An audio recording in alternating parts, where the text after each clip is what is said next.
आप जानते हैं क्यों किया गया था इंडिया गेट का निर्माण? इंडिया गेट से गुजरती है रेलवे लाइन। किस इमारत की हूबहू कॉपी है इंडिया गेट? मुंबई में स्थित गेटवे ऑफ इंडिया जिस तरह देश की शान है, उसी तरह दिल्ली में कर्तव्य पथ पर मौजूद इंडिया गेट भी देश के इतिहास को दर्शाता है। इसे पहले अखिल भारतीय युद्ध स्मारक के नाम से भी जाना जाता था। इस युद्ध स्मारक पर शहीद भारतीय सैनिकों को श्रद्धांजलि दी जाती है। हर साल गणतंत्र दिवस के अवसर पर यहाँ परेड निकाली जाती है। इस दौरान भारत की तीनों सेनाओं के कमांडर अपने नवीनतम रक्षा प्रौद्योगिकी की परेड निकालते हैं और साथ ही देश के सभी राज्यों के सांस्कृतिक कार्यक्रमों की विभिन्न प्रकार की झांकियां भी प्रस्तुत की जाती है। इंडिया गेट का निर्माण ब्रिटिश सरकार द्वारा प्रथम विश्व युद्ध 1914 से 18 और 1919 में तीसरे एंग्लो अफगान युद्ध में शहीद हुए 90,000 से अधिक भारतीय सैनिकों को श्रद्धांजलि देने के लिए किया गया था। इसकी आधारशिला 10 फरवरी 1921 को ड्यूक ऑफ कनाट द्वारा रखी गई थी। ये प्रोजेक्ट 10 साल में पूरा हुआ और 12 फरवरी 1931 को वायसराय लॉर्ड इरविन ने इंडिया गेट का उद्घाटन किया। पहले गुजरती थी यहाँ से रेलवे लाइन।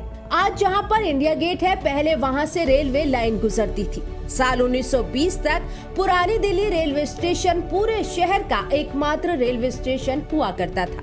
उस समय आगरा दिल्ली रेलवे लाइन वर्तमान इंडिया गेट के निर्माण स्थल से होकर गुजरती थी। बाद में इस रेलवे लाइन को यमुना नदी के पास ट्रांसफर कर दिया गया।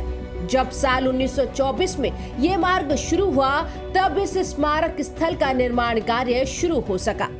इंडिया गेट को एडविन लुटियंस ने डिजाइन किया था, जो तब दिल्ली के मुख्य वास्तुकार थे। उन्हें उस समय युद्ध स्मारक का एक प्रमुख डिजाइनर भी माना जाता था। साल 1931 में इसका निर्माण कार्य संपन्न हुआ। इंडिया गेट का निर्माण करने में मुख्य रूप से लाल और पीले पत्थरों का उपयोग किया गया है, जिन्हें खास तौर पर भरतपुर से लाया गया था। भारत का राष्ट्रीय स्मारक होने के नाते इंडिया गेट भी विश्व के सबसे बड़े युद्ध स्मारकों में से एक है, जिसकी ऊंचाई 13,779 फुट है। इस स्मारक की संरचना पेरिस के आर्क डे ट्रायम्फ से प्रेरित है। इंडिया गेट एक षटकोणीय जगह के बीचों बीच स्थित है, जिसका व्यास 625 मीटर है और क्षेत्रफल 3,07,000 वर्ग मीटर और चौड़ाई 9.1 मीटर है। इसके कोने के मेहराबों पर ब्रिटानिया सूर्य अंकित है, जबकि मेहराब के दोनों ओर इंडिया छपा हुआ है।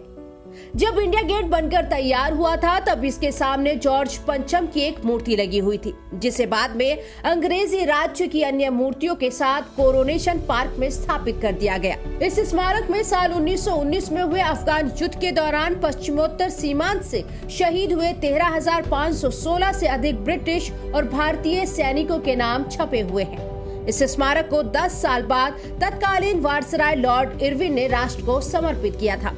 इंडिया गेट की छतरी के नीचे साल 1971 में हुए भारत पाकिस्तान युद्ध में वीरगति को प्राप्त होने वाले शहीद भारतीय सैनिकों के सम्मान में अमर जवान ज्योति की स्थापना की गई थी। ये अमर जवान ज्योति दिन रात जलती रहती थी। अमर जवान ज्योति का उद्घाटन भारतवर्ष की प्रथम महिला प्रधानमंत्री इंदिरा गांधी ने 1972 में 26 जनवरी के दिन किया था। अमर जवान ज्योति का निर्माण काले संगमरमर से किया गया। इसके ऊपर एक बंदूक और एक सैनिक की टोपी रखी हुई है। भारत के प्रधानमंत्री और भारतीय सशस्त्र बलों के प्रमुख 26 जनवरी विजय दिवस और इन्फेंट्री डे पर अमर जवान ज्योति में श्रद्धांजलि देते आए हैं। वहीं मोदी सरकार ने अमर जवान ज्योति को इंडिया गेट के पास स्थित राष्ट्रीय शहीद स्मारक में शिफ्ट कर दिया है। इंडिया गेट के आसपास बगीचे और खूबसूरत हरे भरे पेड़ पौधे हैं, जिसकी वजह से ये एक पिकनिक स्पॉट के रूप में भी जाना जाता है। चैनल को सब्सक्राइब करें, वीडियो को लाइक करें, शेयर करें।